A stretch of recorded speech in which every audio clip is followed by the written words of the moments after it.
영국은 설계도를 만들었고 한국은 나라를 만들었습니다. 도시계획 분야에서 세계적으로 인정받던 영국 학자 셰필드와 맨체스터를 설계한 프로젝트의 자문이었으며 영국 산업 부활을 꿈꾸던 마지막 세대의 설계자. 하지만 브렉시트 이후 그는 무너진 조국을 뒤로한 채 진짜 나라가 어디 있는가를 찾기 시작했습니다. 그리고 한국에 도착한 뒤 그는 단 한 문장을 남겼습니다. 이 나라는 도면으로 설계된 게 아닙니다. 피로, 손으로, 생명으로 조립된 나라입니다. 우리는 그것을 몰랐습니다. 그래서 무너졌고 한국은 살아남았습니다. 대체 무슨 사연인지 오늘 사연 바로 시작하겠습니다. 저는 도시계획을 전공한 영국인입니다. 20대 초반부터 런던에서 도시 설계와 지역 경제 연구를 시작했고 셰필드, 맨체스터, 버밍엄 등 영국의 산업도시 재생 프로젝트에 참여하며 산업과 도시, 사람은 서로에게 어떤 영향을 주는가를 평생의 화두로 삼아왔습니다. 영국은 한때 세계 산업혁명의 진원지였어요.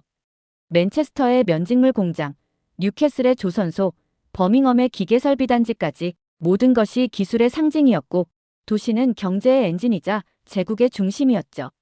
저도 그런 자부심을 갖고 연구했습니다. 우리가 설계했고 세계가 따라왔다. 수많은 도시를 연구하며 역사적 책임이란 말의 무게를 느끼기도 했습니다. 우리 선조들은 강철과 기계, 법과 제도로 문명을 만들었다고 믿었습니다. 그 정신은 지금도 영국인의 뼛속에 남아있어요. 하지만 2016년 이후 그 자부심은 빠르게 균열을 일으켰습니다. 브렉시트 이후 산업은 붕괴했고 지역 경제는 쪼개졌으며 사람들은 더 이상 도시를 바꿀 수 있다는 믿음을 갖지 않게 되었어요. 2020년 이후 저는 점점 더 많은 동료들이 도시는 이미 끝났다고 말하는 것을 들었습니다. 젊은 연구자들은 실리콘밸리로, 엔지니어들은 중동과 아시아로 떠났습니다. 도시계획이라는 학문 자체가 현장을 잃고 현실을 따라가지 못한다는 비판도 커졌죠. 그 모든 혼란 속에서 제가 마지막 희망처럼 붙잡고 싶었던 질문은 이것이었습니다. 과연 도시와 산업이 다시 살아날 수 있는 나라가 남아있을까? 2024년 봄, 저는 런던 히드로 공항에서 인천행 비행기에 몸을 실었습니다. 긴 비행을 앞두고도 제 마음은 조용했어요. 도시계획학자로서 30년 가까이 유럽의 도시 구조와 산업 생태를 연구해왔지만 최근의 영국은 더 이상 저에게 해답을 주지 못하고 있었거든요. 브렉시트 이후 영국은 경제적 자립을 외쳤지만 남은 것은 파편화된 정책과 붕괴된 산업 기반이었습니다. 전통적인 공업 도시들은 무너졌고 젊은이들은 떠났으며 한때 유럽에서 가장 강력했던 산업 클러스터는 이젠 역사 속 유산으로만 남아있었죠. 런던에서 북쪽으로 3시간 거리, 한때 영국 산업혁명의 상징이던 셰필드. 그곳엔 은퇴를 앞둔 72세의 설비 엔지니어 로저 플래처가 있었습니다. 그를 찾아가 인터뷰를 청했습니다. 그는 한때 영국 철강 산업의 핵심 생산 라인을 설계했던 인물이었어요. 하지만 지금 그의 책상 위엔 수십 년 전의 도면만 남아있었고 마당 한쪽의 창고엔 단 한 번도 구현되지 못한 프로젝트가 먼지를 덮고 있었어요. 왜 그 설계를 완성하지 않으셨습니까? 제가 묻자 그는 조용히 웃었습니다. 내가 설계를 멈춘 게 아닙니다. 이 나라가 짓는 걸 멈췄어요. 그리고 이젠 아무도 땀을 흘리려 하지 않습니다. 땀을 부끄러워하게 됐거든요. 그 순간 침묵할 수밖에 없었습니다. 유럽은 오랫동안 시스템과 합리성을 강조해왔습니다. 하지만 도시의 진짜 동력은 수치가 아니라 희생과 헌신이라는 사실을 저조차 잊고 있었던 것입니다. 그때 한 동료가 제게 말했습니다. 한국을 한번 보게. 자원도 없고 땅도 좁았던 나라가 아무것도 없는 갯벌 위에 산업단지를 만들고 지금은 세계 공급망의 핵심이 됐다고 하더군. 처음엔 반신반의했습니다. 그 작은 나라가 어떻게 그렇게 빠르게 성장했을까? 그들의 성장은 진짜였을까? 호기심이 저를 이끌었습니다. 검색창에 한국산업단지라는 단어를 입력했습니다. 곧이어 나타난 지명들. 창원, 울산, 인천 남동. 위성사진으로 본 그곳은 그저 공단이 아니었습니다. 거대한 국가 시스템이 말 그대로 빈 땅에서 솟아오르고 있었던 것입니다. 인천국제공항에 도착했습니다. 런던을 떠나 13시간 비행 끝에 도착한 한국은 저에게 단순한 방문지가 아니었어요. 그곳은 오래전부터 마음속에 품고 있었던 하나의 질문, 즉 국가는 어떻게 인간의 의지만으로 도시를 만들 수 있는가? 이것에 대한 해답이 기다리는 실험실이었습니다. 첫 목적지는 경상남도 창원이었습니다. 지도를 펼쳐보면 한반도의 남단, 별다른 매력 없는 작은 도시처럼 보이지만 사전 조사에서 이 도시가 한국 산업계의 기계 심장이라 불린다는 사실을 접했고 그 기적의 근원을 직접 확인하고자 했습니다. 공단의 새벽은 놀라울 정도로 분주했어요. 아직 해가 뜨기 전인데도 도로는 공장으로 향하는 차량들로 붐볐고 작업복을 입은 수많은 사람들이 묵묵히 발걸음을 옮기고 있었죠. 그 모습에서 국가가 여전히 살아 숨쉬고 있다는 느낌을 받았습니다. 창원 산업단지, 조성 당시 중앙정부에서 기획을 맡았던 은퇴한 공무원 김종선 씨를 인터뷰할 수 있었습니다. 그는 70이 넘은 나이에도 여전히 회색 수첩을 들고 다녔고 페이지마다 당시의 도면과 메모가 빼곡히 적혀 있었어요. 1974년 창원은 일제강점기 군수기지의 잔재가 남은 채 방치되어 있던 땅이었습니다. 산, 갯벌, 시골길밖에 없던 그곳에 정부는 계획도시이자 수출기지를 만들겠다고 선언합니다. 영국이었다면 상상조차 할 수 없는 발상이었습니다. 전기, 수도, 도로는 물론이고 병원, 학교, 심지어 기숙사와 도서관까지 포함한 종합계획. 김 전 공무원은 그땐 미친 짓이라고 했지요. 하지만 저흰 이렇게 생각했습니다. 돈은 없어도 사람은 있다. 그래서 우리는 사람으로 밀어붙였어요. 그는 당시 산업단지에 참여했던 젊은 기술자들의 이야기를 들려주었습니다. 고무장갑 없이 맨손으로 철근을 날랐고 50도가 넘는 기계실에서 냉방 없이 조립을 했으며 17살 청년들이 고등학교 진학 대신 현장에 투입되었다고 했습니다. 그들의 땀은 그냥 노동이 아니었어요. 그것은 국가를 짓는 벽돌이었습니다. 공단 한복판에 있는 오래된 조립 공장에 방문했을 때 이미 퇴직한 용접사 출신 박기태 씨를 우연히 만나게 되었어요. 그는 굳은 손으로 자신의 손등을 쓸어내리며 말했죠. 이 손, 녹이 묻은 게 아닙니다. 이 손은 나라 묻은 손입니다. 그때 기계를 만들던 게 아니라 우린 나라를 만들고 있었어요. 그의 말을 들은 순간 잠시 말을 잇지 못했습니다. 그리고 그가 등을 돌려 사라진 후 공장 외벽에 써있던 문구 하나를 천천히 읽었어요. 산업은 우리의 무기고 우린 전사다. 그날 밤 창원 시내의 숙소에서 밤새 잠을 이루지 못했습니다. 눈을 감으면 반복해서 떠오르던 장면이 있었습니다. 붉게 달아오른 철판 위를 걷던 맨발의 용접공, 무게 1톤이 넘는 기계를 맨몸으로 밀던 청년들, 그리고 조용히 한 줄기 땀을 훔치던 누군가의 눈다. 그들은 국가가 준 기회를 받은 것이 아니라 국가가 아직 존재한다는 것을 증명한 사람들이었습니다. 창원에서의 취재를 마치고 곧장 울산으로 향했습니다. 1970년대 당시에는 지도조차 정확히 찍히지 않던 이 도시가 지금은 산업수도라는 거대한 별명을 갖게 된 이유를 알고 싶었어요.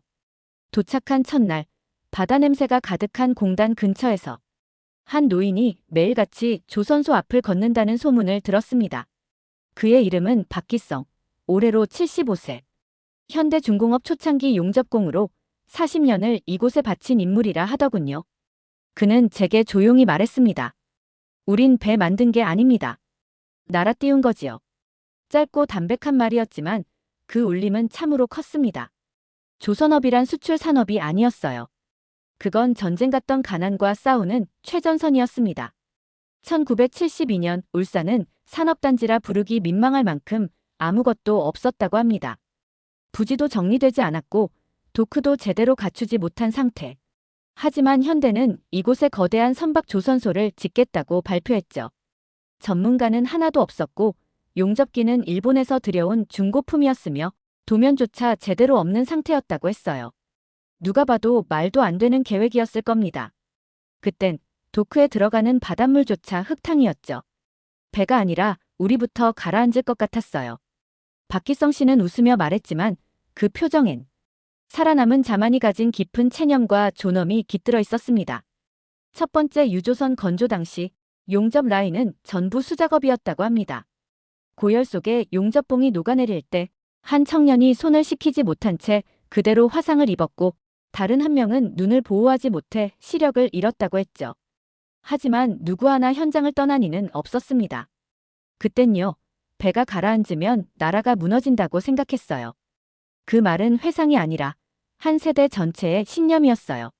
그들은 안전보다 속도를 택했고 편안함보다 책임을 먼저 생각했습니다. 기술도 자본도 없던 시절, 그들을 지탱한 건 오직 우린 절대 실패할 수 없다는 결기뿐이었습니다. 당시의 사진 몇 장을 박기성 씨는 손수 보관하고 있었어요. 땀에 젖은 러닝셔츠, 헬멧도 없이 철판을 이고 다니는 모습, 불꽃 튀는 야간 용접 현장. 그 한 장 한 장이 마치 조용한 전쟁터의 기록처럼 보였죠. 그로부터 10년 뒤 울산은 세계 1위 조선소의 타이틀을 갖게 됩니다. 그리고 한국은 세계 해양수송 시장에서 절대 무시할 수 없는 강국으로 떠올랐습니다.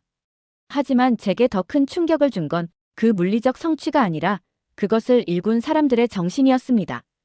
그들은 누가 시켜서가 아니라 스스로의 생존을 넘어서 이 나라를 지켜야 한다는 사명감으로 일했던 사람들이었어요. 조선소를 둘러본 뒤 박기성 씨에게 마지막으로 물었습니다. 지금도 조선소 앞을 걸으시는 이유가 있습니까? 그는 바다를 바라보며 말했습니다. 내 청춘이 여기에 묻혀 있거든요. 그 말 앞에서 고개를 숙였습니다. 그리고 마음속으로 경례를 올렸습니다. 창원과 울산은 눈부신 기적이었습니다. 하지만 그 속엔 늘 대기업, 정부 주도의 그림자가 있었어요. 이번엔 작은 사람들의 이야기를 찾고 싶었습니다. 그래서 선택한 곳이 바로 인천 남동공단이었어요. 남동공단은 1980년대 초 당시 갯벌이었던 땅을 매립해 조성된 중소기업 전용 수출단지입니다. 당시 정부는 대기업의 수출 이면에 밀려 사라질 위기에 놓인 수많은 중소제조업체들을 보호하고 동시에 수출전선에 투입시키고자 수출형 중소기업 클러스터라는 획기적인 구상을 현실화했습니다. 도착하자마자 전자부품 제조업체의 대표였던 김봉수 씨를 만나게 되었습니다. 그는 이 공단이 생기기 전부터 이 일대에서 작은 조립공장을 운영하던 창업 1세대였습니다. 공단 생기기 전엔 갯벌을 걸어서 다녔어요. 비 오는 날이면 신발이 빠지고 바지 밑단은 진흙으로 무겁게 젖었죠. 그는 말하며 마른 손으로 허벅지를 두드렸습니다. 손엔 오래된 기름 자국이 아직도 스며 있었어요. 공장 초창기엔 직원이 7명이었고 자재는 본인이 직접 트럭을 몰아 날랐다고 합니다. 하루 생산량은 고작 200개 남짓. 첫 수출품은 미국 라디오에 들어가는 알루미늄 안테나, 단가 97센트. 그 물건이 태평양을 건너갔다는 소식을 듣고 그날 밤 아내랑 둘이 부둣가에 앉아 울었습니다. 세계가 그렇게 멀지 않다는 걸 처음으로 알게 됐거든요. 그들이 만든 건 작은 부품이 아니었습니다. 작은 공장에서 시작된 그 나사 하나가 세계와 한국을 연결하는 끈이 된 것이었습니다. 남동공단은 그렇게 시작되었다고 했습니다. 수출이 불확실하던 시절, 정부는 무역보험, 기술보증, 해외 전시회 참가비까지 지원하며 수많은 중소기업들을 세계 시장으로 밀어냈습니다. 그 결과 90년대 후반 이곳엔 직원 10명 이하의 기업이 수천 개 모여 한 해 수출 100억 달러를 넘기는 기적을 일궈냈습니다. 김봉수 씨는 한 손에 자사제품 카탈로그를 들고 자부심 가득한 얼굴로 제게 말했어요. 창원은 기계로 나라를 만들었고 울산은 철판으로 바다를 덮었죠. 그런데 우린요, 나사 하나로 세계를 뚫었습니다. 그 말에 저는 아무 대꾸도 할 수 없었습니다. 인터뷰가 끝난 뒤 저는 그가 운영했던 오래된 2층 공장을 돌아보았습니다. 지금은 자동화 설비가 가득했지만 구석에는 손으로 조립하던 구형 작업대가 남아있었죠. 그 위엔 낡은 손목 보호대 하나가 걸려 있었고 아무도 없던 공간에서 저는 알 수 없는 전율을 느꼈습니다. 남동공단은 겉으로 보면 단지 회색 콘크리트 건물들이 모여있는 평범한 공업지대에 불과했어요. 하지만 그 내부에는 국가를 바꾼 무수한 이름 없는 손들이 있었죠.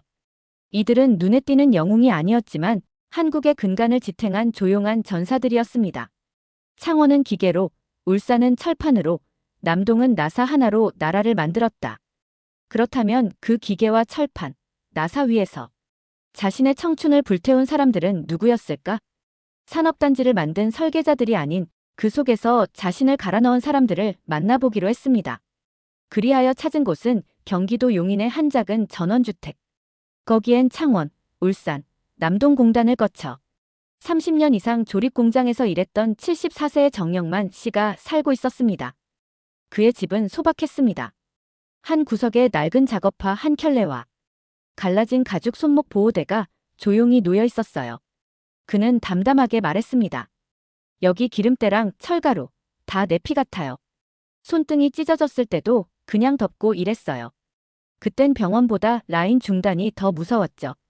그는 17살에 고등학교를 자퇴하고 공장에 들어갔다고 했습니다. 집이 농사짓다 망했어요. 그날부터 제 교복은 작업복으로 바뀌었죠. 처음엔 하루 14시간, 주 6일 근무. 계절은 기계가 알려줬고 시계는 공장 사이렌이 대신했다고 하더군요. 그는 자신이 대학도 못 나왔고 영어도 못하고 컴퓨터도 다룰 줄 모르지만 단 한 번도 자신을 무식하다고 생각해 본 적이 없다고 했습니다. 우린 못 배웠지만 나라를 살리려고 일했어요. 지금 우리나라가 이렇게 잘 살게 된 데는 내 몫도 있겠죠. 그래서 내가 한 일 늘 자랑스러워요. 그는 퇴직한 이후에도 종종 창원으로 내려간다고 했습니다. 내 청춘이 거기 있으니까요. 이젠 기계도 라인도 다 바뀌었지만 담벼락 하나만은 그대로 있거든요. 그 담을 손으로 쓰다듬고 오면 이상하게 다시 살아나는 기분이에요. 그 말을 할 때 그의 눈시울이 살짝 붉어져 있었습니다. 그는 자신이 나라를 만든 건 아니라고 말했지만 제가 보기엔 달랐습니다. 그의 손과 발자국이 없었다면 이 나라의 수출 기적도 존재하지 않았을 것입니다. 그날 밤 정영만 씨와 마주 앉아 차를 한 잔 마시며 마지막 질문을 던졌습니다. 그때 가장 힘들었던 건 무엇이었습니까? 그는 잠시 말이 없었습니다. 그러다 고개를 들고 이렇게 말했습니다. 힘든 건 많았죠. 가끔은요, 우리가 뭘 이뤘는지 아무도 모른다는 게 제일 힘들었어요. 그 말이 깊게 박혔습니다. 누구도 알아주지 않지만 그들은 포기하지 않았습니다. 그들은 대통령도 대기업 회장도 아니었습니다. 그러나 그들의 땀과 책임감이 이 나라를 지탱했습니다. 그날 밤 연구일지에 이렇게 적었어요. 한국 산업단지의 진짜 기둥은 철골이 아니라 그 세대의 어깨와 손이었다. 그들은 못 배웠지만 나라를 위해 싸웠다. 그리고 그걸 이룰 만큼 강했다. 정영만 씨의 이야기를 들은 이후 기계나 설비보다도 더 거대한 무언가를 마주하고 있다는 생각을 떨칠 수 없었습니다. 그것은 철골로도 자본으로도 설명되지 않는 힘. 한 세대가 품은 책임감이라는 이름의 집단 정신이었습니다. 그들이 살아온 시간은 말 그대로 전쟁터였어요. 1953년 정전 이후 국가엔 아무것도 남지 않았습니다. 불타버린 도시, 농지는 폐허, 교육기관은 붕괴. 그 상황에서 그들은 무엇을 선택했는가? 불평도 원망도 없이 이를 선택했습니다. 그들은 입으로는 말하지 않았습니다. 하지만 그들의 손은 매일 아침 7시 공장문을 밀며 말하고 있었죠. 이 세대를 기적의 세대라 부르기로 마음먹었습니다. 그들은 자신을 한 번도 위대하다고 말한 적이 없습니다. 하지만 제가 본 바로는 그 누구보다 위대했어요. 서울대학교 산업사회학과 김정수 교수와의 인터뷰는 이 믿음을 더욱 굳혀주었습니다. 그는 책상 위에 쌓인 자료 더미를 가리키며 말했어요. 역사책에 없습니다. 교과서에 나오지도 않아요. 하지만 창원의 철강 라인, 울산의 도크, 남동공단의 나사 하나하나에 그들의 생애가 그대로 남아있습니다. 그의 말은 제게 뼈아프게 다가왔습니다. 그토록 고된 삶을 살았지만 어쩌면 그들은 자신이 만든 나라로부터 단 한 번도 진심으로 감사를 받지 못했을지도 모릅니다. 그럼에도 그들은 국가를 원망하지 않았습니다. 그 이유가 무엇일까요? 수십 명의 산업단지 노동자 출신 은퇴자들과 인터뷰를 하면서 단 한 가지 공통된 표현을 들었습니다. 그래도 우리가 만든 나라잖아요. 기름때 벤 작업복, 굳은 살 박인 손바닥, 스파크 튄 헬멧, 얼룩진 수첩. 모두가 국가의 설계도 그 자체였습니다. 그들은 국가의 바닥을 깔고 벽을 올리고 지붕을 씌운 장인들이었어요. 제가 창원공단에서 본 오래된 철제 계단은 지금은 녹슬고 삐걱대지만 그 위를 걸을 때마다 그들의 숨소리를 느낄 수 있었죠. 그 숨소리 하나하나가 오늘의 한국을 밀어올린 동력입니다. 이 이야기는 더 이상 산업단지의 성공기가 아닙니다. 이건 한 세대 전체가 국가를 위해 걸어온 묵묵한 행진의 기록입니다. 그들은 따로 불리지 않았고 메달도 없었지만 확신합니다. 그들이 곧 한국입니다. 그날 밤 연구일지에 다음과 같이 적었습니다. 한국은 나라를 만든 것이 아니다. 한국은 세대를 만들었다. 그리고 그 세대는 모든 것을 견디고 결국 세상을 바꿨다. 창원, 울산, 인천을 돌며 수십 명의 노동자와 인터뷰를 마친 저는 마침내 결론에 도달했습니다. 한국은 인간이 도시를 살리고 산업이 국가를 지탱하며 한 세대가 문명을 떠받친 현대판 신화를 이룩한 나라였습니다. 그리고 그 기적의 현장 앞에서 점점 더 고개를 숙이게 되었습니다. 영국에 있을 때 저는 도시계획의 본산이라는 자부심을 가지고 있었어요. 빅토리아 시대부터 이어진 공공인프라, 조화로운 철도망, 전통과 근대가 어우러진 도시구조. 도시를 수치로 설명하고 구조로 해석하며 이론으로 세상을 이해할 수 있다고 믿었습니다. 그러나 지금은 확실히 말할 수 있습니다. 이론으론 도시를 설명할 수 있어도 그 도시의 영혼까지는 설명할 수 없다. 창원에선 기계의 진동이 아니라 인간의 땀이 도시를 움직이고 있었고 울산에선 철판보다 용접공의 눈빛이 더 뜨거웠습니다. 남동공단에선 제품보다 인간의 존엄이 먼저 포장되고 있었습니다. 이 나라가 계획이 아니라 헌신으로 움직이고 있음을 깨달았습니다. 그리고 그 깨달음은 저를 충격 속에 빠뜨렸습니다. 동시에 깊은 부끄러움을 안겨주었죠. 왜냐하면 저희 유럽은 너무 오래 앉아 있었습니다. 누가 나라를 위해 밤새 일하는가, 누가 다음 세대를 위해 손해를 감수하는가에 대한 질문을 더 이상 던지지 않고 있었기 때문입니다. 반면 한국의 이 세대는 누구의 명령도 없이 보상도 기대하지 않고 스스로 가장 험한 길로 들어갔습니다. 자신의 청춘과 육체를 조국이라는 단어에 묻었던 것입니다. 그것은 저에게 문명의 마지막 방어선처럼 느껴졌어요. 기술도 제도도 아닌 내가 아니면 안 된다는 책임감이 만든 집단의식. 그 정신이야말로 한국이 가진 진짜 기반이었습니다. 다시 창원을 찾았습니다. 그곳의 한 중견기업에서 용접공 출신 아버지를 둔 설계팀장 정현수 씨를 만났죠. 그는 이렇게 말했습니다. 아버지는 설계도를 볼 줄 몰랐습니다. 하지만 설계도가 없이도 정확하게 선을 따고 폭설 속에서도 야간 라인을 돌렸죠. 저는 도면을 그리지만 진짜 존경하는 건 불이 튀어도 절대 뒤로 물러서지 않던 우리 아버지입니다. 그 말을 들은 순간 눈물이 날 것 같았어요. 그들의 용접은 기계를 잇기 위한 게 아니라 세대를 잇기 위한 것이었습니다.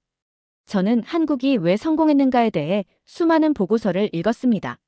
하지만 오늘 저는 확신합니다. 그 성공은 시스템이 아니라 사람에게서 나왔습니다. 서울로 향하는 고속열차 안 창밖의 풍경이 빠르게 지나가는 가운데 제 눈앞에는 수많은 사람들의 얼굴이 겹쳐 보였습니다. 창원의 작업복, 울산의 용접 마스크, 남동공단의 손목보호대. 그들은 사라졌지만 그들이 남긴 숨결은 아직 이 땅을 움직이고 있었죠. 그리고 문득 깨달았어요. 수도는 서울이지만 나라의 심장은 다른 곳에 있었다. 서울은 늘 지도 중심에 있어요. 행정, 정치, 자본, 언론, 교육, 모든 것이 집중된 도시. 그러나 제가 이 땅에서 만난 진짜 국가는 그 중심이 아니라 변두리에서 조용히 펄떡이는 심장처럼 뛰고 있었죠. 서울의 고층 빌딩은 멋졌습니다. 하지만 그 건물의 전등 하나, 엘리베이터 한 대에도 창원의 기계공정이 들어있었고 울산의 철판이 녹아있었으며 남동공단에서 조립된 부품이 들어있었습니다. 서울 종로의 한 작은 찻집에서 산업자원부 전직 고위 공무원과 대화를 나누었습니다. 그는 조용히 말했어요. 정책은 서울에서 나왔지만 그걸 살아있게 만든 건 지방이었습니다. 우리는 생각했고 그들은 움직였죠. 그 말은 짧았지만 그 어떤 보고서보다 정확한 현실 진단이었습니다. 정책은 설계였고 그 설계를 구현한 손은 거대한 이름이 아닌 조용한 수많은 손들이었죠. 한국은 전통적으로 수도 중심의 나라였습니다. 모든 시선은 청와대, 국회, 광화문에 머물러 있죠. 그러나 제가 본 진실은 달랐습니다. 그들이 올린 보고서에 도장을 찍었다면 이들은 그 보고서에 생명을 불어넣은 사람들이었어요. 서울은 중심이었지만 그 중심을 지탱한 것은 외곽이었고 그 외곽을 지탱한 것은 야간조에 투입된 청년들이었습니다. 기름때 낀 작업복, 새벽 출근 버스, 눈이 와도 돌아가는 조립 라인. 그 모든 일상이 이 나라를 오늘도 밀어올리고 있었어요. 그날 한 노동자의 딸을 만났습니다. 서울에서 회계사로 일하고 있다는 그녀는 말했죠. 아버지는 고등학교도 못 나오셨지만 지금 제 월급의 2배는 버셨어요. 대신 손목은 망가졌고 허리는 평생 굽었죠. 그런데 단 한 번도 힘들다고 하신 적은 없었어요. 내가 만든 제품이 바다 건너간다며 항상 자랑스러워 하셨죠. 그녀의 눈가가 젖어 있었습니다. 그 모습을 보며 서울의 빌딩 숲이 다르게 보이기 시작했습니다. 그 빌딩은 철근과 유리로 만들어진 것이 아니라 침묵과 책임, 그리고 땀으로 세워진 것이었어요. 호텔방으로 돌아와 조용히 일기를 꺼냈습니다. 그날의 마지막 문장은 이렇게 남겼습니다. 한국은 서울이 만든 나라가 아니다. 서울이 생각한 것을 이들이 움직였고 그 손끝이 이 나라를 세웠다. 그들은 스포트라이트를 바라보지 않았고 국회의사당에도 가지 않았다. 하지만 그들이 없었다면 이 나라는 단 하루도 굴러가지 않았을 것이다. 이제 여정을 마무리할 시간이 되었습니다. 영국으로 돌아가는 비행기 티켓을 확인하며 제 자신에게 묻고 있었습니다. 나는 이 나라에서 무엇을 본 것인가? 그리고 그 답은 단 하나였습니다. 나는 도시계획을 배우러 왔지만 인간의 기적을 보고 돌아간다. 처음 한국에 올 때 저는 산업단지를 단지 효율성을 높이기 위한 기능적 공간으로만 이해했습니다. 공장을 집단 배치하고 도로와 인프라를 설계하는 냉정하고 계산적인 시스템. 하지만 지금은 명확하게 말할 수 있습니다. 한국의 산업단지는 땅 위에 세운 구조물이 아닙니다. 그건 시대를 온몸으로 견딘 사람들의 땀과 눈물로 만든 정신의 탑입니다. 창원의 흙길, 울산의 도크, 남동공단의 갯벌 위에서 인간이 기술보다 제도보다 강할 수 있다는 사실을 목격했습니다. 누군가는 맨손으로 철근을 날랐고 누군가는 불꽃이 튀는 용접 앞에서 시력을 잃어가며 조선선을 세웠으며 누군가는 97센트짜리 라디오 부품을 수천 번 조립하며 자신의 노동이 세계로 가는 다리임을 믿고 있었습니다. 그들은 제품을 만든 것이 아니었어요. 그들은 존재하지 않던 국가를 세우고 있었습니다. 전쟁으로 폐허가 된 조국, 식민지의 상처, 빈손, 무직, 굶주림. 그 한가운데에서 그들은 포기가 아닌 돌진을 선택했습니다. 유럽에서 시민의식이라는 말을 자주 사용해왔어요. 그러나 이곳에서 저는 완전히 다른 개념을 배웠습니다. 국가의식. 내 한 몸의 편안함보다 우리의 생존을 먼저 생각하는 마음, 다음 세대를 위해 오늘을 견디는 자세. 그리고 국가라는 단어 앞에서 자신의 노동을 스스로 바치는 고요한 결의. 어느 날 남동공단의 한 소기업 대표가 이런 말을 했습니다. 우리요? 그냥 하루하루 견디면서 살아남았을 뿐입니다. 하지만 저는 알고 있었어요. 그 겸손 속에 담긴 불굴의 정신이야말로 어떤 금보다 값진 자산이라는 것을. 이제 영국으로 돌아가 저는 강단에서 이렇게 말할 것입니다. 한국은 흙에서 금을 만든 나라입니다. 그리고 그 금은 금속도 석유도 아닙니다. 사람입니다. 사람이라는 가장 고귀한 자원이 이 나라의 기적을 만들었습니다. 이제 도시를 설계할 때 수치보다, 도면보다, 구조보다 먼저 떠올릴 것입니다. 새벽을 깨우는 그 한 사람. 기계를 돌리고 조립대를 닫고 도크 위에 올라서던 그 이름 없는 사람. 그들은 대통령이 아니었고 세계 지도자도 아니었습니다. 그러나 그들은 한 나라의 골격을 만들었고 그 골격이 오늘의 한국을 떠받치고 있습니다. 마지막 인터뷰를 마치고 조용히 일기장을 펼쳐 한 줄을 적었습니다. 그들은 흙에서 금을 만들었다. 하지만 진짜 금은 그 흙을 두려워하지 않았던 사람들의 심장이었다. 그리고 지금도 믿고 있습니다. 그들이 이 나라를 만든 것이 아니라 이 나라를 버티게 했다는 것을요. 두 번째 사연 시작합니다. 이게 정말 미국 학교에서 일어난 일입니까? 세계 최강국을 자부하는 미국. 그러나 그 위상과는 달리 미국 공립학교 급식의 현실은 처참하기 그지없습니다. 차갑고 눅눅한 냉동피자, 기름에 절어 축축한 감자튀김, 설탕 범벅이 된 초코우유. 학생들은 건강을 해치는 이 형편없는 음식을 강제로 받아들여야 했고, 결국 급식을 거부하거나 끼니를 대충 때우는 것이 당연한 일이 되어버렸습니다. 그런데 믿기 어려운 일이 벌어졌습니다. 미국의 한 공립학교가 기존의 급식을 완전히 뒤엎고 한국식 급식을 도입하면서 모든 것이 변하기 시작했습니다. 학생들은 이제 점심시간이 되기를 기다립니다. 급식을 받기 위해 길게 늘어선 줄, 그리고 쟁반을 들고 한식 메뉴를 받으며 들뜬 표정을 짓는 아이들. 예전처럼 음식이 쓰레기통으로 직행하는 일이 사라졌습니다. 대신 남김없이 깨끗이 비워진 접시들이 줄을 이었습니다. 단지 급식이 바뀌었을 뿐인데 미국 학교가 이렇게까지 변할 수 있단 말입니까? 학생들의 건강 상태가 개선되고 학습 집중력이 향상되었으며 부모들은 가정에서도 한식을 따라 해보려고 노력하기 시작했습니다. 심지어 미국 전역에서 한식 급식을 도입하자는 목소리까지 나오고 있습니다. 그러나 이 변화를 탐탁지 않게 여기는 세력도 있습니다.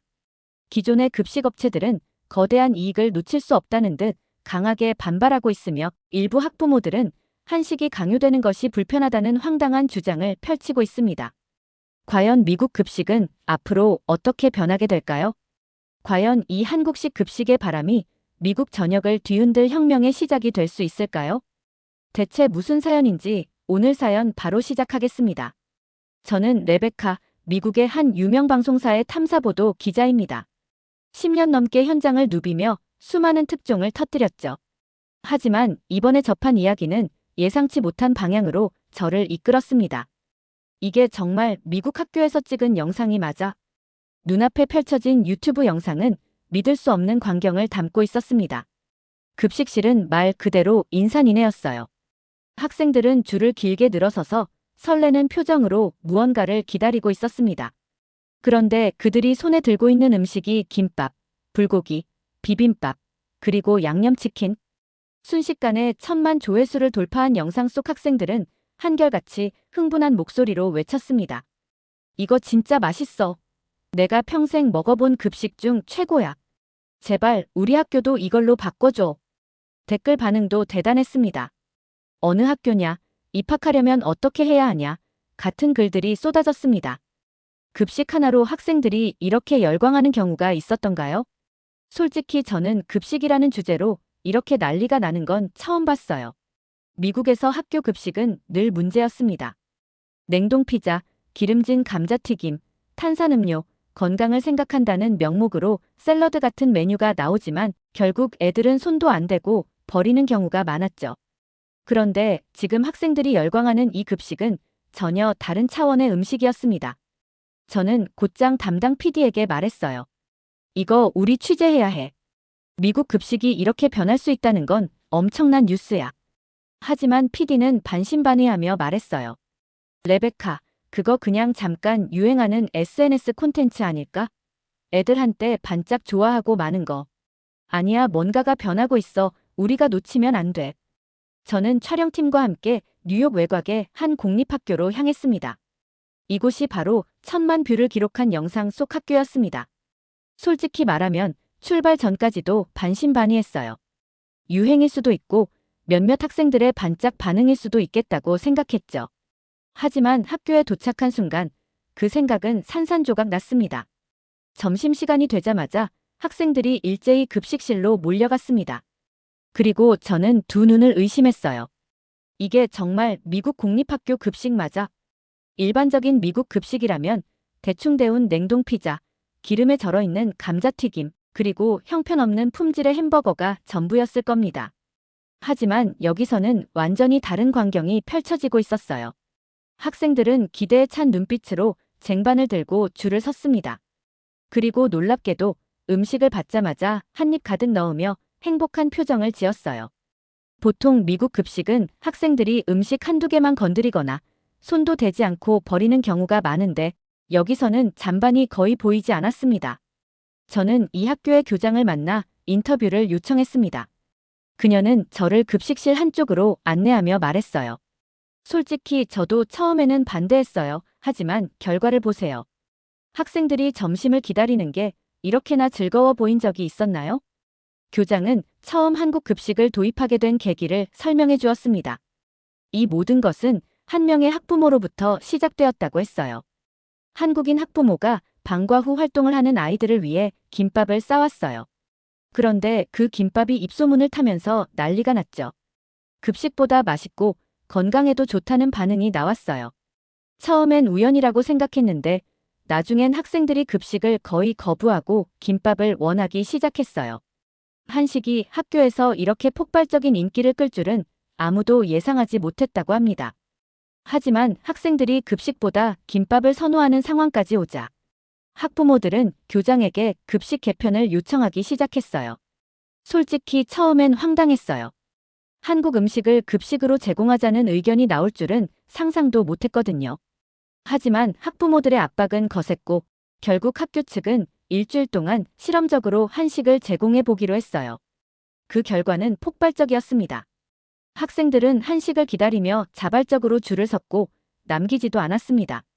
그렇게 실험 기간이 끝난 후 이 학교는 정식으로 한식 급식을 도입했습니다. 다음날 취재를 이어가면서도 이 광경이 믿기지 않았습니다. 학생들이 마치 고급 레스토랑에 온 것처럼 설레는 표정으로 줄을 서 있었어요. 평소라면 대충 감자튀김을 몇 개 집어먹고 남은 음식을 쓰레기통에 던져버릴 아이들이 오늘은 밥 한 톨까지 남기지 않겠다는 듯 집중해서 먹고 있었습니다. 궁금증을 참지 못한 저는 한쪽에서 식사 중인 학생들에게 다가갔습니다. 안녕. 기자인데 너희 급식이 요즘 엄청 화제가 되고 있다는 거 알고 있어? 제 말을 들은 학생들은 신이 나서 휴대폰을 꺼내더니 급식 사진을 보여주기 시작했어요. 당연하죠. 제 SNS에 올렸는데 친구들이 진짜 학교 급식 맞냐고 난리였어요. 점심시간이 하루 중 가장 신나는 시간이 됐어요. 학생들은 하나같이 급식이 완전히 바뀌고 나서 학교 생활이 달라졌다고 했습니다. 예전 급식은 솔직히 말해서 그냥 먹을 수밖에 없어서 먹었어요. 하지만 지금은 급식이 나오기만을 기다려요. 한 남학생이 큰 숟가락으로 밥을 한 입 가득 퍼먹으며 말했습니다. 이거 보세요. 저는 원래 급식 거의 안 먹고 집에 가서 과자 먹었거든요. 근데 요즘은 점심시간 전에 배고파지는 게 처음이에요. 저는 이 변화를 조금 더 분석하고 싶었어요. 단순히 맛있어서라고 하기엔 반응이 너무 극적이었습니다. 학생들이 급식에 이렇게까지 몰입하는 이유가 분명 있을 거라고 생각했죠. 그래서 저는 몇몇 학생들에게 추가로 질문을 던졌습니다. 특히 어떤 메뉴가 제일 좋아? 질문이 끝나기가 무섭게 학생들은 각자 목소리를 높이며 서로의 의견을 내기 시작했습니다. 양념치킨이요. 진짜 미쳤어요. 미국에서 먹던 치킨이랑 완전 달라요. 비빔밥이 최고죠. 색깔도 진짜 예쁘잖아요. 김밥도요. 예전엔 샌드위치만 먹었는데 김밥은 질리지 않아요. 솔직히 저는 아이들이 김밥을 좋아한다는 말이 제일 의외였어요. 원래 미국에서는 김밥이 낯선 음식이라 일부러 먹으려고 하지 않는 경향이 있거든요. 그런데 이 학교에서는 학생들이 자발적으로 김밥을 골라 먹고 있었습니다. 처음엔 이상했어요. 근데 먹어보니까 너무 맛있고 매일 먹어도 질리지 않아요. 이 말을 들으면서 저는 한 가지 중요한 사실을 깨달았습니다. 학생들은 맛있는 음식을 원하는 것이 아니었습니다. 그들은 다양한 음식을 원하고 있었어요. 미국 급식의 가장 큰 문제는 음식이 단조롭다는 것입니다. 햄버거, 피자, 감자튀김 결국 메뉴가 거의 똑같아요. 반면 한국 급식은 매일 다른 메뉴가 제공되었고 조리 방식도 다양했습니다. 튀김, 찜, 볶음, 무침, 국물 요리까지 그러니 학생들이 지루해할 틈이 없었던 거죠. 저는 학생들과의 인터뷰를 마친 뒤 학교를 떠나기 전 한 가지 궁금한 점을 확인하고 싶었습니다. 이 급식 열풍이 이 학교 안에서만 일어난 현상인지 아니면 더 넓게 퍼지고 있는지 말이죠. 학생들이 급식 사진을 SNS에 자주 올리나요?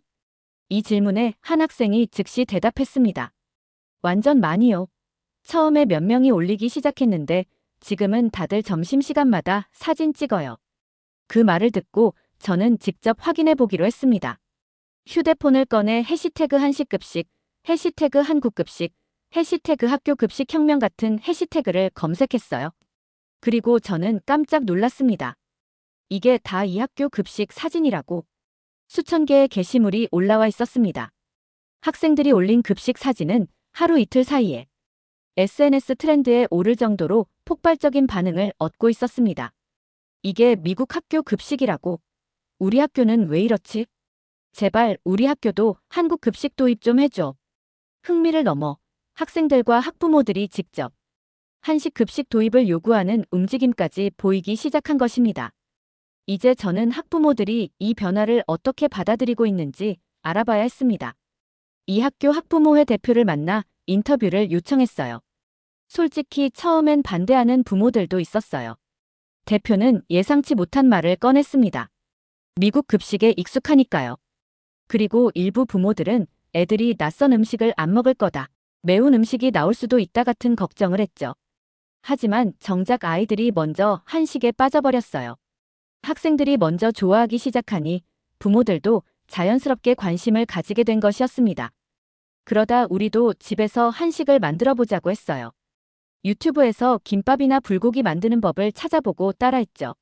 처음엔 서툴렀지만 우리 아이들이 엄마 학교에서 먹던 거랑 비슷해 라고 말할 때마다 점점 자신감이 생기더라고요. 놀랍게도 한식 급식의 변화가 가정의 식문화까지 바꾸고 있었습니다. 그렇다면 이 학교 외에 다른 곳에서도 비슷한 변화가 일어나고 있을까요? 저는 학교 관계자에게 물었습니다. 혹시 다른 학교에서도 한식 급식 도입을 검토하고 있나요? 교장은 미소를 지으며 말했습니다. 이미 몇몇 학교에서 문의가 왔어요. 급식 혁신을 고민하던 교장들이 우리 사례를 보고 관심을 보이고 있습니다.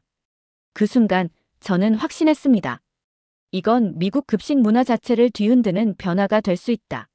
한식 급식이 이토록 뜨거운 반응을 얻고 있는 이유가 궁금했던 저는 이 학교의 영양사를 직접 만나보기로 했습니다. 영양사 사무실 문을 두드리자 반갑게 맞아준 사람은 미국인 영양사 메리 콜린스 씨였습니다. 그는 한식 급식 도입 프로젝트의 핵심 인물이었어요. 저도 이 변화가 이렇게까지 클 줄은 몰랐어요. 그녀는 서류 더미가 쌓인 책상을 정리하며 웃었어요. 벽에는 한 달치 급식 메뉴표가 붙어 있었는데 놀랍게도 김치찌개, 잡채, 불고기, 닭갈비 같은 한식 메뉴들이 일정에 자리 잡고 있었습니다. 이전까지 미국 급식이 어떻게 운영되었는지 아세요? 당연히 알고 있었죠. 냉동식품을 대량으로 구매해 대충 해동해서 제공하는 방식. 신선한 재료를 사용하는 경우는 드물었고 영양 균형보다는 비용 절감과 빠른 조리에 초점이 맞춰져 있었습니다. 메리는 그 점을 짚으며 한숨을 내쉬었어요. 그게 바로 문제였어요. 아이들이 건강한 음식을 먹을 기회조차 없었던 거죠. 그녀는 종이 몇 장을 꺼내 보여줬습니다. 이건 예전 미국 급식표예요. 그리고 이건 지금 우리가 운영하는 한국 급식표죠. 보세요. 차이는 명확했습니다. 탄수화물, 단백질, 섬유질, 비타민이 고루 포함된 균형 잡힌 식단. 그리고 하루도 같은 메뉴가 반복되지 않는 다양한 음식 구성. 저는 놀라서 물었습니다. 이걸 운영하는 게 가능해요? 미국 학교 예산으로. 메리는 웃으며 대답했어요. 바로 그 점이 우리가 해결해야 할 과제였어요. 한국처럼 무상급식 시스템이 없는 미국에서 이걸 도입하려면 예산을 철저하게 짜야 했죠. 하지만 방법이 있었어요. 그녀는 한 장의 보고서를 내밀었습니다. 현지 농산물 사용, 조리 시스템 변경, 급식 모니터링 시스템. 미국 급식은 대기업이 독점한 공급망 때문에 불필요한 비용이 발생하는 구조였어요. 하지만 이 시스템을 도입하면서 중간 유통비를 줄이고 신선한 재료를 직접 공급받는 구조로 변경한 것이 성공 요인이었죠. 그럼 이 변화로 가장 크게 달라진 점이 뭔가요? 메리는 즉시 대답했습니다. 아이들이 급식을 남기지 않아요. 그녀는 창밖을 가리켰습니다. 저 멀리 보이는 쓰레기통. 예전에는 점심시간만 지나면 급식 음식들이 수북이 쌓여 있었어요. 미국 급식은 학생들이 좋아하지 않는 음식을 강제로 먹이는 방식이었어요. 하지만 한식 급식은 학생들이 먹고 싶어서 먹는 시스템이 되었던 것입니다. 그 순간 저는 알았어요. 이건 한국 음식의 문제가 아니다. 급식에 대한 철학 자체가 다른 것이다. 그리고 그 철학이 지금 미국 급식 문화를 뒤흔들고 있었습니다. 저는 한식 급식이 학생들에게 어떤 영향을 미쳤는지 직접 확인하기 위해 며칠 동안 이 학교를 방문하며 변화를 추적하기로 했습니다. 맛있다는 반응만으로는 설명할 수 없는 무언가가 있을 거라 확신했거든요. 첫 번째로 저는 몇몇 교사들을 찾아갔습니다. 아이들이 급식을 바꾼 이후로 수업 분위기에 변화가 있나요? 이 질문에 담임 교사인 밀러는 망설임 없이 고개를 끄덕였습니다. 완전히 달라졌어요. 점심시간 이후 수업에서 집중력이 몰라보게 좋아졌죠. 솔직히 전에는 오후 수업은 거의 포기한 상태였어요. 미국 학교에서는 점심시간이 지나면 학생들의 집중력이 급격히 떨어지는 경우가 많습니다. 과도한 탄수화물과 지방, 당분이 들어간 급식을 먹은 후에는 에너지가 순간적으로 치솟다가 곧 급격히 가라앉는 당 충격 현상이 일어나죠. 학생들은 수업 내내 꾸벅꾸벅 졸거나 짜증을 내고 심지어 교실에서 싸움이 나기도 합니다. 하지만 한식 급식이 도입된 후 그런 문제들이 눈에 띄게 줄어들었다고 했어요. 단백질과 채소가 균형 있게 들어간 식단 덕분인지 아이들이 점심을 먹고 나서도 안정적으로 에너지를 유지해요. 오후 수업도 예전보다 훨씬 원활해졌어요. 아이들의 몸이 변하고 있었다. 교사들의 말을 듣고 저는 직접 학생들을 관찰하기 시작했습니다. 그러던 중 운동장에서 친구들과 뛰어놀고 있는 한 학생이 눈에 들어왔습니다. 유난히 밝고 활기찬 모습이었죠. 그런데 놀랍게도 몇 달 전까지만 해도 비만 문제로 운동을 꺼리던 아이라고 들었습니다. 저는 조심스럽게 다가가 말을 걸었습니다. 혹시 급식 바뀐 이후로 몸 상태가 달라진 걸 느낀 적 있어? 그 학생은 숨을 고르며 대답했습니다. 예전에는 점심 먹고 나면 졸리고 움직이기 싫었는데 이제는 몸이 훨씬 가벼워진 느낌이에요. 그 말을 들은 저는 곧장 보건교사를 찾아가 통계를 확인했습니다. 보건교사는 차트를 보여주며 말했습니다. 단 몇 달 만에 학생들의 평균 체중이 감소하고 있어요. 과체중이었던 학생들의 체지방 수치도 눈에 띄게 내려가고 있습니다. 이런 변화를 전해 듣고 저는 다시 학부모들과 이야기를 나눴습니다. 흥미로운 사실이 하나 있었어요. 처음부터 한식 급식을 반겼던 학부모들만 있었던 것이 아니었습니다. 솔직히 처음엔 반대했어요. 저는 깜짝 놀랐습니다. 이 말을 한 사람은 바로 학부모회에서 활동하는 로라 씨였어요. 전통적인 미국식 급식에 익숙했으니까요. 한식이 우리 아이들이 좋아할 거라는 확신이 없었어요. 그녀는 처음에는 급식 개편을 반대하는 입장이었지만 아이들의 반응이 바뀌는 것을 보고 마음을 열었다고 했습니다. 어느 날 아이가 집에 오더니 엄마 학교에서 먹은 김치볶음밥이 너무 맛있었어. 라고 하더라고요. 충격이었죠. 제 아이가 매운 음식은 절대 못 먹는 줄 알았거든요. 이제 저는 마지막 질문을 던져야 했습니다. 미국 전역으로 이 시스템이 확산될 가능성이 있을까요? 그녀는 잠시 생각하더니 조심스럽게 말했습니다. 가능하다고 생각해요. 하지만 아직 넘어야 할 장벽이 많아요. 현재 미국 급식 시장은 몇몇 거대 기업이 독점하고 있습니다. 기존 방식대로 저렴한 냉동식품을 공급하는 게 그들에게는 훨씬 이득이죠. 게다가 한국처럼 무상급식 시스템을 갖추려면 정부 차원의 적극적인 지원이 필요합니다. 하지만 현재 미국에서는 급식보다는 예산 절감이 우선시되는 경향이 강해요. 그녀는 마지막으로 이런 말을 했습니다. 이 변화를 원하는 사람들이 점점 많아지고 있어요. 언젠가는 미국 급식도 바뀔 거라고 믿어요. 취재를 마무리하기 전 저는 꼭 확인해야 할 것이 있었습니다. 한식 급식 열풍이 일시적인 현상일까? 아니면 미국 전역으로 확산될 가능성이 있을까? 이 질문에 대한 답을 찾기 위해 다른 학교들에서 어떤 변화가 일어나고 있는지 조사하기로 했습니다. 놀랍게도 한식 급식의 인기가 한 학교에서 끝나지 않고 점점 더 퍼지고 있었습니다. 제가 뉴욕시 교육청 관계자와 인터뷰를 진행하던 중 그는 뜻밖의 사실을 털어놓았습니다. 이런 요청이 들어온 건 처음이에요. 보통 급식에 대한 불만은 많지만 특정한 시스템을 도입해달라는 요구가 이렇게 강하게 나온 적은 없었거든요. 그는 고민에 빠진 듯 말했습니다. 현재 미국 급식 시스템은 정해진 업체와의 계약 구조 때문에 쉽게 바꿀 수 없습니다. 하지만 이번 일로 인해 교육청 내부에서도 변화가 필요하다는 목소리가 커지고 있어요. 실제로 몇몇 학교에서는 실험적으로 한식 급식 도입 파일럿 프로그램을 추진하기로 결정했다고 했습니다. 우선 일부 학교에서 테스트를 해보고 아이들의 반응을 평가한 뒤 점진적으로 확대할 가능성이 있습니다. 이건 분명 커다란 변화의 시작이었습니다. 하지만 변화가 진행되는 만큼 반대하는 목소리도 존재했습니다. 특히 기존 급식업체들과 보수적인 학부모들의 반발이 점점 거세지고 있었어요. 한 대형 급식업체 관계자는 인터뷰에서 불만을 터뜨렸습니다. 한국 급식이 좋다는 건 알겠어요. 하지만 우리 시스템에서 갑자기 이런 방식을 도입하는 건 불가능합니다. 예산 문제도 있고 조리 인력도 부족해요. 그리고 모든 학생이 한식을 좋아하는 것도 아닙니다. 기존 급식 시스템을 유지하려는 세력들은 여전히 강력한 영향력을 가지고 있었습니다.